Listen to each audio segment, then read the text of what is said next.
Okay, good evening. Welcome to FamilyMath number 1033. Yeah, I think it might be 1034. That's okay. So our friend Nassim Taleb had a really interesting Twitter thread about the models of the virus and how it spreads. And what he did, which is really cool, is he showed not whether the models are good models or not good models, but how the projections change depending on how you choose the parameters in a model. Okay. And he had a nice little Twitter thread about it, which I'm just kind of scrolling through here.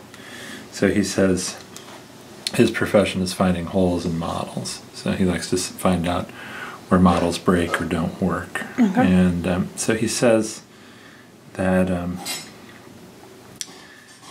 these models for virus spreads have a lot of difficulties in them, and they're maybe a nice representation, but they're unreliable for decision making. So I want to explain to you what's going on. So the models that he's looking at are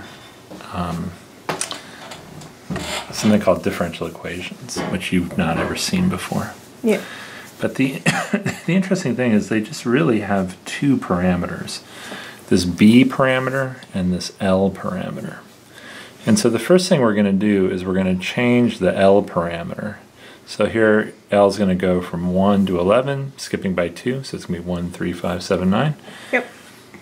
And when I do that, I get these, 6 different graphs of the y-axis is proportion infected and the x-axis is time.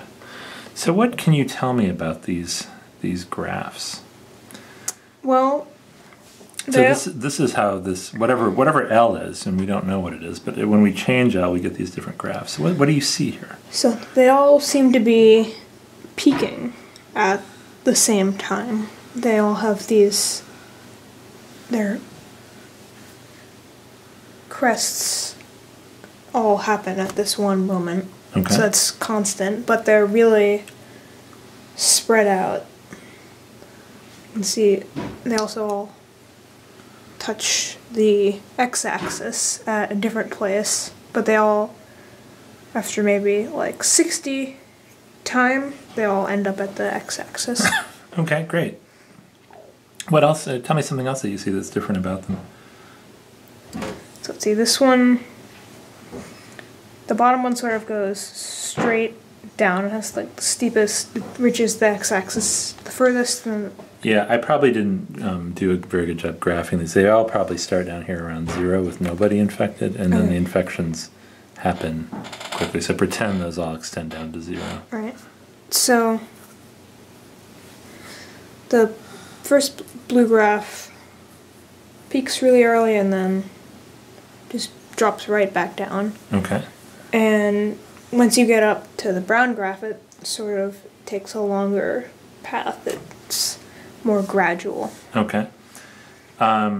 Which, if you were going to hope that the virus spread was going to work one way of these graphs, which one would you hope for?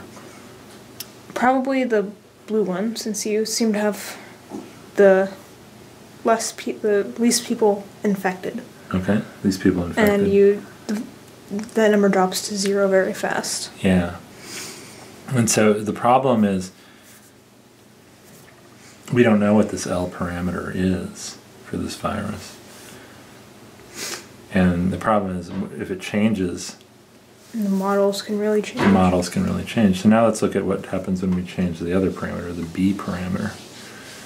So, oh, sorry, I didn't scroll down. Okay, so here's another one. This time in this graph, all we're doing is changing the B parameter. So B starts at 0.5, and it goes up to 6 in steps of 0.5.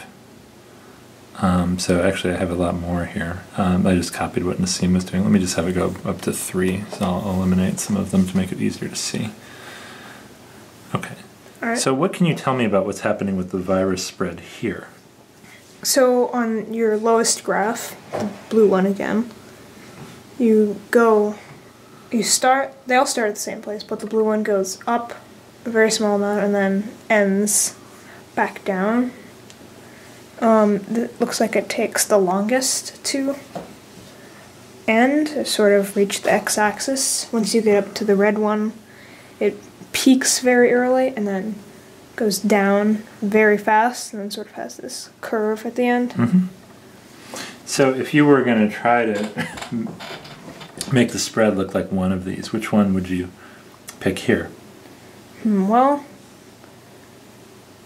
I would say the blue one again, because by far you have the least number of infected people, even if it's a lot or it's over time. It takes a while to die down. Like, if you had a very sudden peak, that could be, even like that many people could just be very bad. Mm-hmm.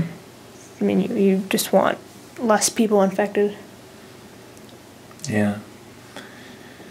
Okay, so yeah, so on the blue one at the bottom, this one at the bottom, we get less people infected, even though there's more people infected at particular times at the end. It seems like this one's kind of spreads it out a little bit. Mm-hmm. Okay.